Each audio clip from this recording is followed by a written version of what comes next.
how to fix whatever is in the mystery bag. Okay, so we are back with yet another video.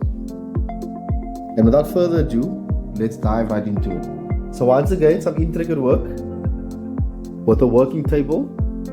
And what you're looking at here is the necessary tools needed to fix whatever is in this mystery bag over here. And we have explained what the tools are in the previous videos. You can go have a look at that. So without further ado, let's dive right into it. So first I will get my gloves on, but let's get the camera in a nice stable position, perfect for you. And now I will just put my gloves on, and then we will definitely attack this problem.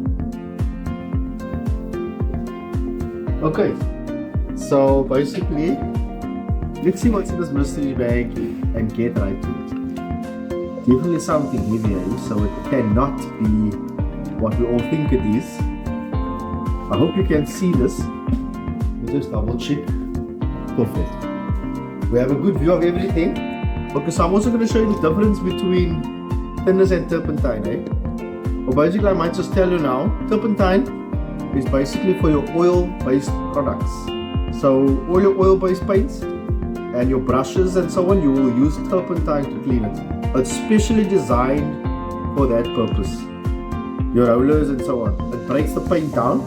And thinners is used for basically also thinning certain paints. Normally your 2K paints and so on for your cars and so on. And basically it's not an oil-based.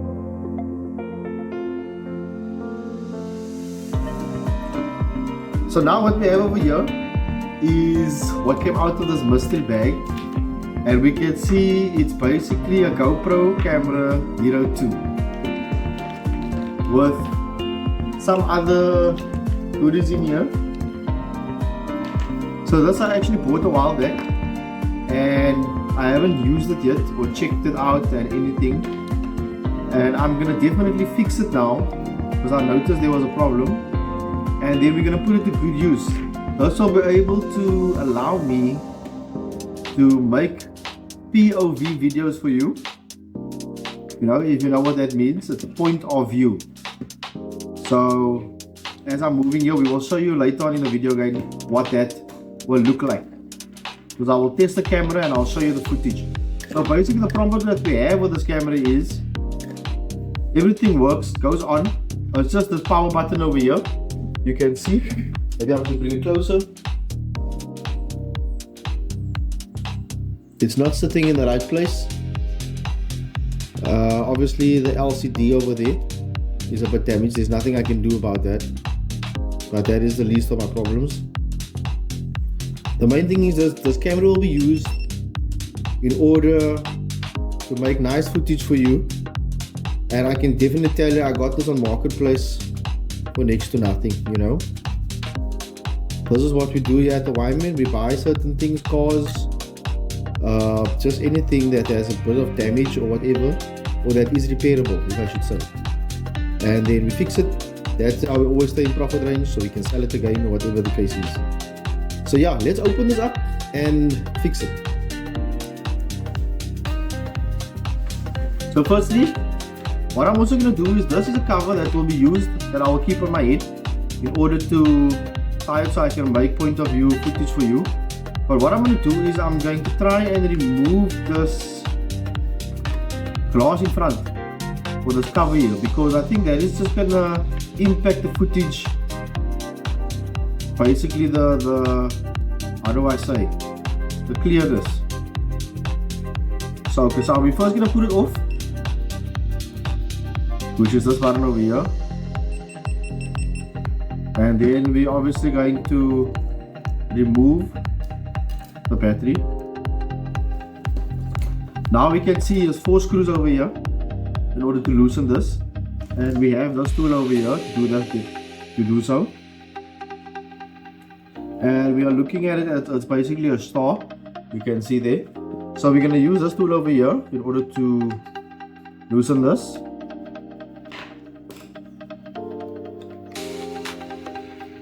So we're obviously still going to invest in a nice electrical something, you know, that we can ready the screw fly now. You see, you need to be very careful with these small things because it's always nice to work on white because you can see the things. But these small things, they definitely tend to take off, you know.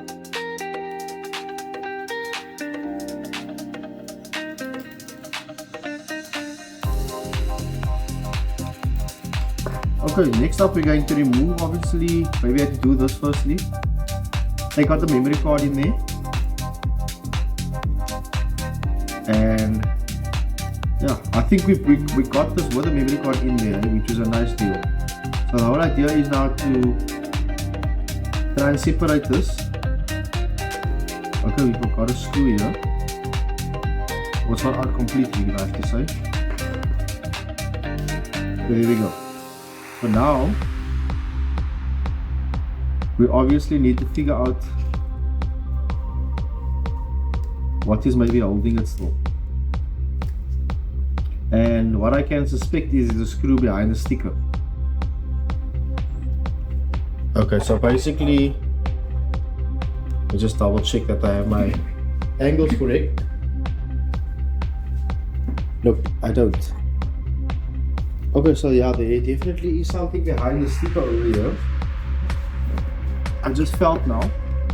So we need to obviously just remove the sticker. You see, when you're fixing things and so on, you don't force, never ever force, because force is a crime, eh? So we're just going to try and remove this nicely, which we can do, I guess. And you don't want to break the glove now also. It's just a sticker that is quite tight on there.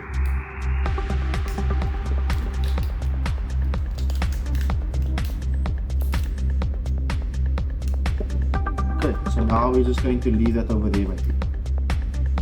Now we can more or less analyze what's going on over here. So the sticker definitely held it back in place.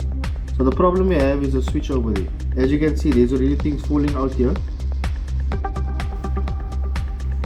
So we're going to check now where the problem is with this power switch. And we can see the power button just shifted over. So all we need to do is basically just try and move it back. So by doing that, we're going to have to come to this special toolkit over here.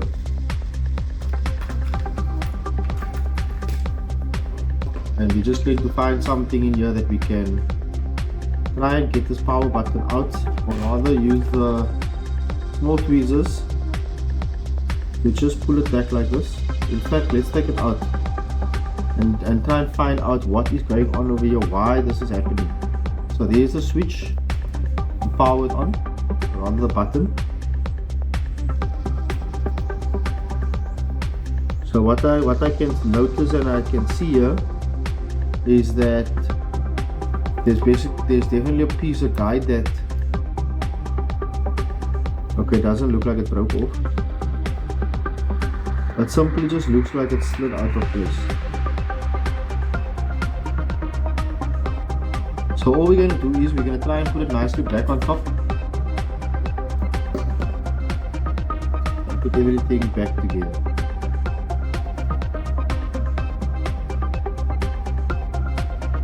So there we go.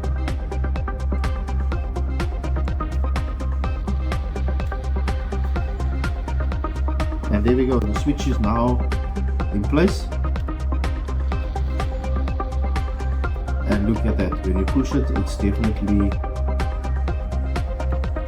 working nicely. I hope you can see that. So you can see there how easily it goes to the side. So there's definitely something not right in here. So let's figure out what is causing this and how we can prevent this from happening.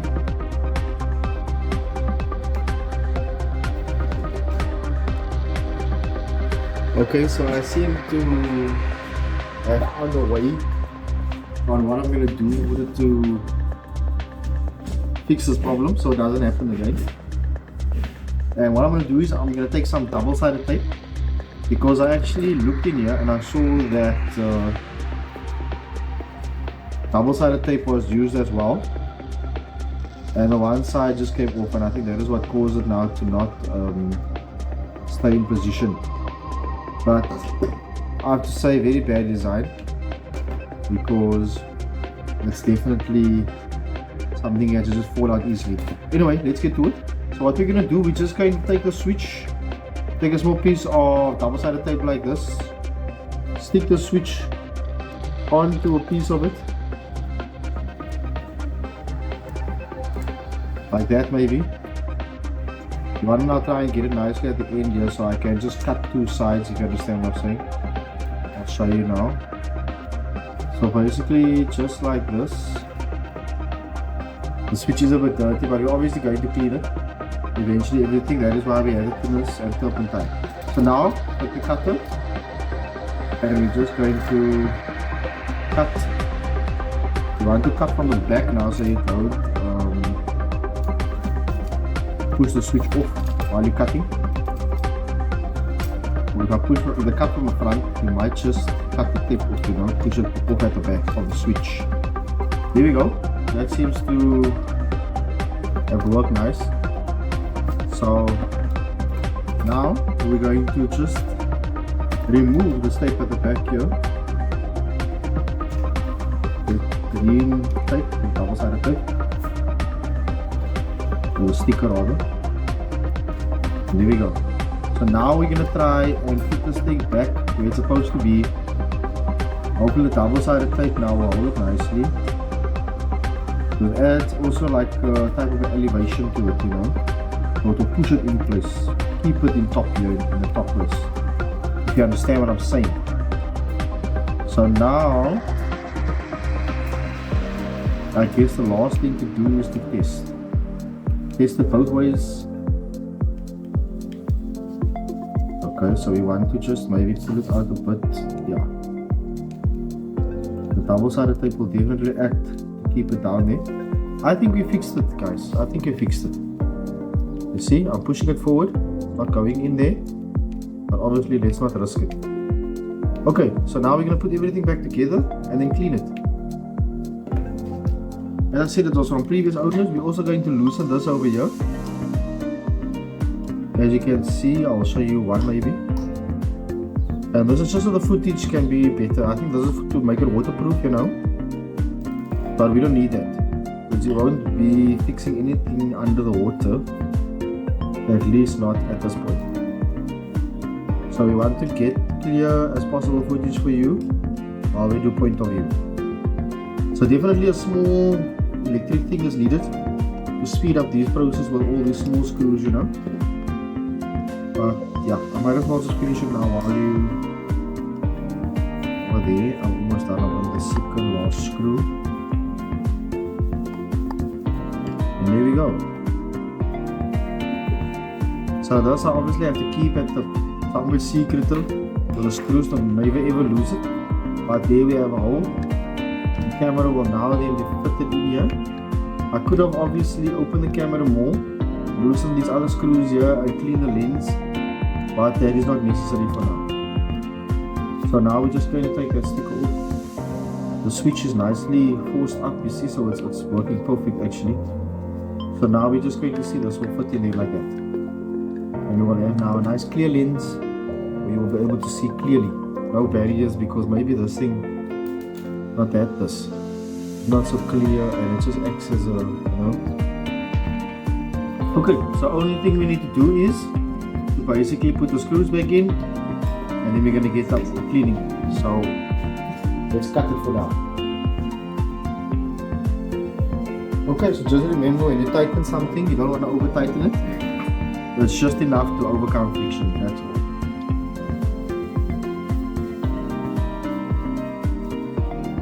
Okay, that is the last screw. We can see all four has been. How does the sticker keep on following us? Still doesn't want to just leave us, right?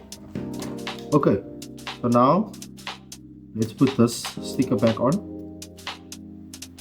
So it's always a good idea to know how you took things off. Obviously this is the top part of the camera, so this should be facing like this.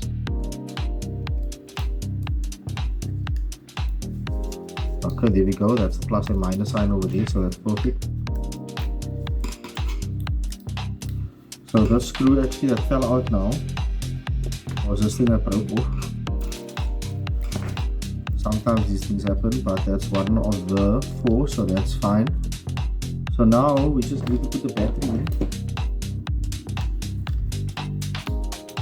And yeah, you can put the cover on as well.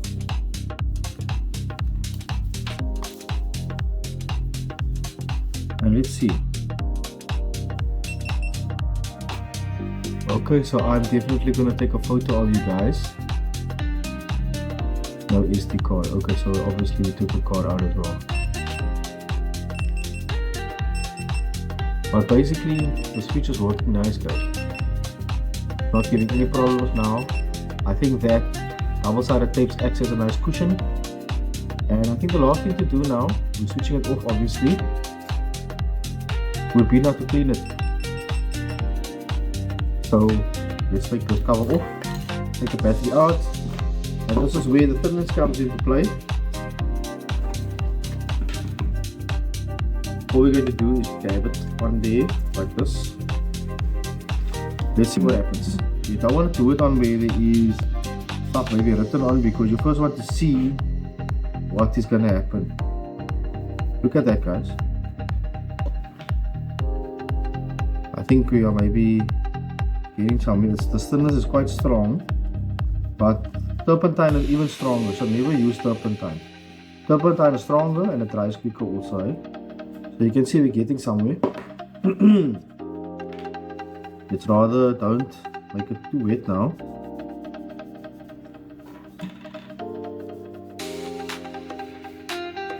So yeah, after this we will just add some polish again, because thinners will tend to make it very dull also when it dries out. You see there what's happening, you don't want to over wipe. Now. So yeah, we will definitely polish that. Let's check the side over here.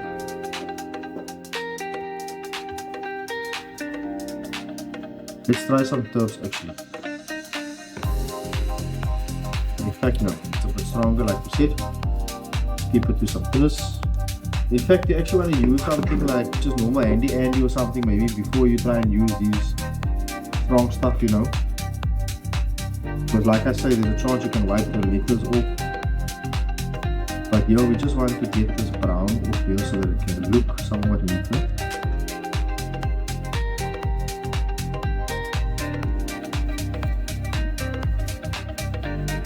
It's kind of like sticky. I think it was in the cover all the time, and that is what caused it to be so sticky like this. I'd rather get this brownish color, you know. So we hope now that we're gonna take nice footage for you in terms of point of view. And you can see they're looking nice.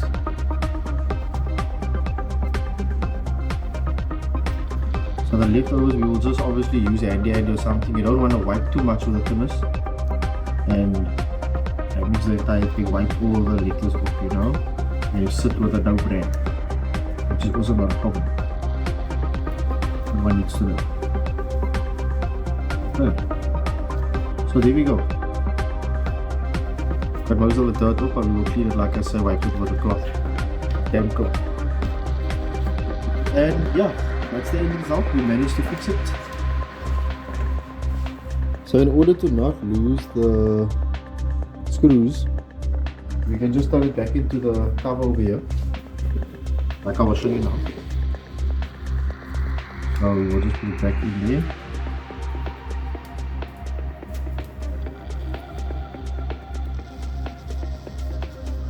See, so we'll do the same for the rest, and we know we have that secured. What I also want to do is I also want to just try what's going to happen with turpentine if I clean with it. Generally speaking, turpentine is stronger than thinners, and it also dries quicker. So let's dip. Let's see.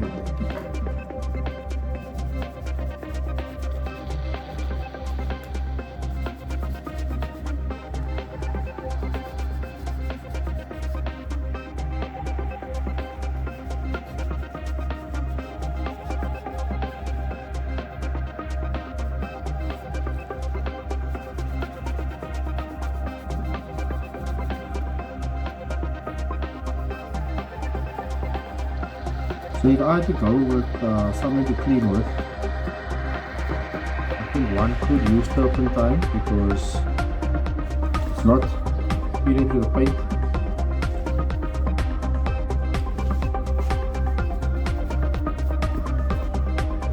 But however, it is starting to get it clean. So yeah, that is why it's designed only for oil-based paints. To clean your brushes that you use oil-based products with. Definitely not for something like this. Just sticking, not removing. So maybe someone can tell us in the comments what there is that is just a little bit less potent than thinness. Because thinness, as you can see, they will eat through the color as well.